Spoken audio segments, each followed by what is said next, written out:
পুরোদমে ভারত পাকিস্তান যুদ্ধ চলছে, আর এরই মাঝে আমাদের হাতে এসেছে যুদ্ধের সবথেকে গুরুত্বপূর্ণ তাজা আপডেট সংবাদ। প্রথমেই জানাবো, স্যাটেলাইট চিত্রে দেখা গেল ভারত পাকিস্তান যুদ্ধের ক্ষয়ক্ষতি।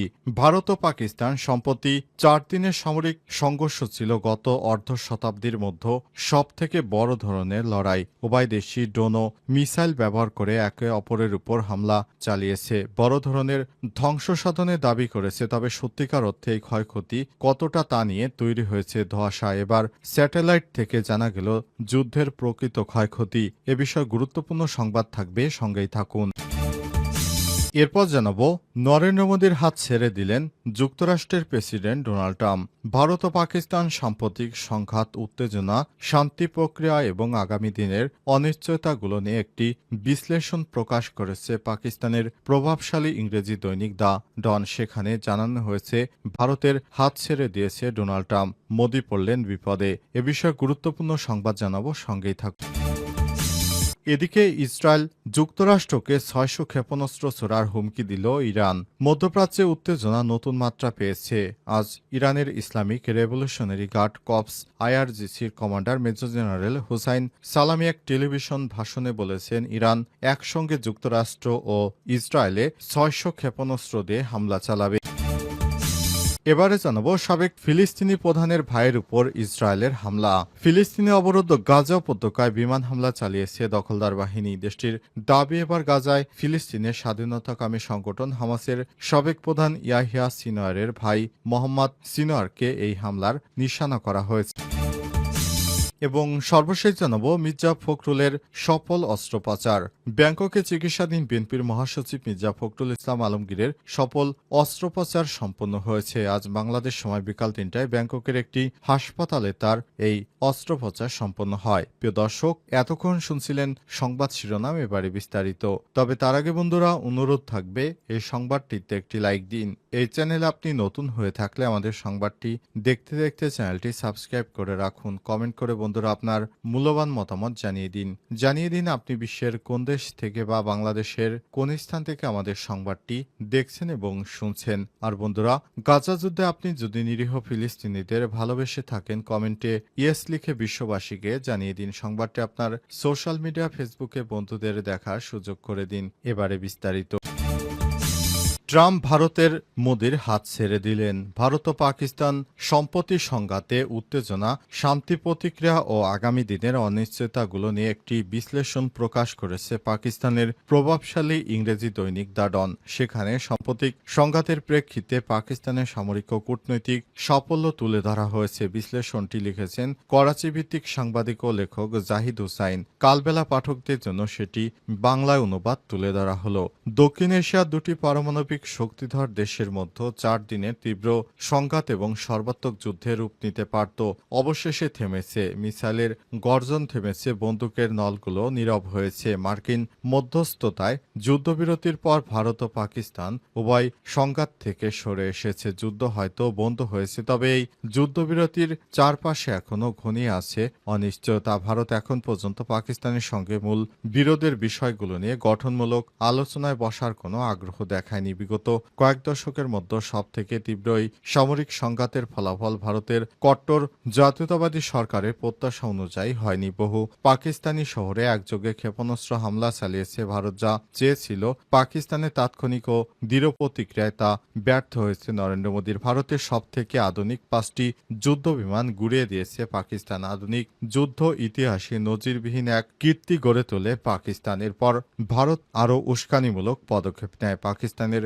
সামরিক ঘাঁটি ও শহরগুলিতে মিসাইল ও ড্রোন দিয়ে হামলা চালায়। পাল্টা প্রতিক্রিয়ায় পাকিস্তান ও ভারতে তীব্র জবাব দেয়। এই 4 দিনের সংঘাতে দুই দেশের মধ্যে পূর্ণমাত্রার যুদ্ধের সম্ভাবনা এতটাই বেড়ে গিয়েছিল যে ওয়াশিংটন এবং অন্যান্য রাজধানীতে গুরুতর উদ্বেগের সৃষ্টি করে। প্রেসিডেন্ট ডোনাল্ড ট্রাম্পের প্রশাসন শুরু থেকেই দুই দেশের সঙ্গে যোগাযোগ রাখলেও পরিস্থিতি আরও গুরুতর মোড় নেয়ার সাথে স্যাটেলাইট চিত্রে দেখা গেল ভারত পাকিস্তান যুদ্ধের ক্ষয়ক্ষতির পরিমাণ। সম্প্রতি ভারত ও পাকিস্তানের মধ্যে 4 দিনের সামরিক সংঘর্ষ ছিল গত অর্ধ শতাব্দীর মধ্যে সবথেকে বড় ধরনের লড়াই। উভয় দেশই ড্রোন ও মিসাইল ব্যবহার করে একে অপরের সামরিক স্থাপনায় হামলা চালিয়েছে এবং বড় ধরনের ধ্বংস সাধনের দাবি করেছে। তবে সত্যিকার অর্থে এই ক্ষয়ক্ষতি কতটা তা নিয়ে তৈরি হয়েছে ধোঁয়াশা। এ বিষয়ে উভয় দেশের দাবি। উপগ্রহ চিত্র বিশ্লেষণ করে একটি প্রতিবেদন প্রকাশ করেছে দ্য নিউ ইয়র্ক টাইমস, যেখানে তুলে ধরা হয়েছে উপগ্রহ চিত্র বিশ্লেষণে দেখা যাচ্ছে দুই দেশের মধ্যে সংঘর্ষ বিস্তৃত হলেও বাস্তবে ক্ষয়ক্ষতি ছিল সীমিত। ভারত ও পাকিস্তান উভয় দেশ থেকে ছোড়া ড্রোন ও ক্ষেপণাস্ত্রগুলো নির্ভুলভাবে লক্ষ্যবস্তুতে আঘাত হেনেছে, তবে ক্ষয়ক্ষতি অতটাও হয়নি যা তারা দাবি করেছে। প্রতিবেদনে বলা হয়েছে ভারতের চেয়ে পাকিস্তানের সামরিক স্থাপনাগুলোর ক্ষতির পরিমাণ বেশি। উপগ্রহ চিত্র থেকে পাওয়া তথ্য অনুযায়ী পাকিস্তানের বেশ কয়েকটি ঘাঁটিতে ভারতের নিখুঁত হামলার প্রমাণ মিলেছে। করাচির কাছে ভোলারি এয়ার স্পেস বেজে একটি হ্যাঙ্গার আঘাতের দাবি করে ভারত এবং চিত্রে সেখানে স্পষ্ট ধ্বংসচিহ্ন দেখা গেছে। সবথেকে সংবেদনশীল লক্ষ্য ছিল ইসলামাবাদের কাছে নূর খান বিমান ঘাঁটি, যা পাকিস্তানের সেনাবাহিনী এবং প্রধানমন্ত্রীর কার্যালয়ের খুব কাছে এবং পারমাণবিক অস্ত্র নিরাপত্তা ইউনিটের খুব কাছাকাছি। সেখানে ভারত রানওয়ে এবং অন্যান্য স্থাপনায় হামলা চালায় বলে জানায়। 10 মে পাকিস্তানের রাহিম ইয়ার খান বিমান ঘাঁটি সাময়িকভাবে বন্ধ করে দেওয়া হয়। এটি ভারতের হামলার পরপরই ঘটে। পাকিস্তানের পাঞ্জাব প্রদেশের সারগোধা বিমান ঘাঁটিতেও ভারতীয় বাহিনী দুটি রানওয়ে অংশ নির্মূলভাবে ক্ষেপণাস্ত্র ব্যবহার করে হামলা চালায় বলে জানায় ভারত। ইসরায়েল ও যুক্তরাষ্ট্রকে 600 ক্ষেপণাস্ত্র ছোড়ার হুমকি দিল ইরান। মধ্যপ্রাচ্যে উত্তেজনার মাঝে এবার নতুন বার্তা দিয়েছে ইরান।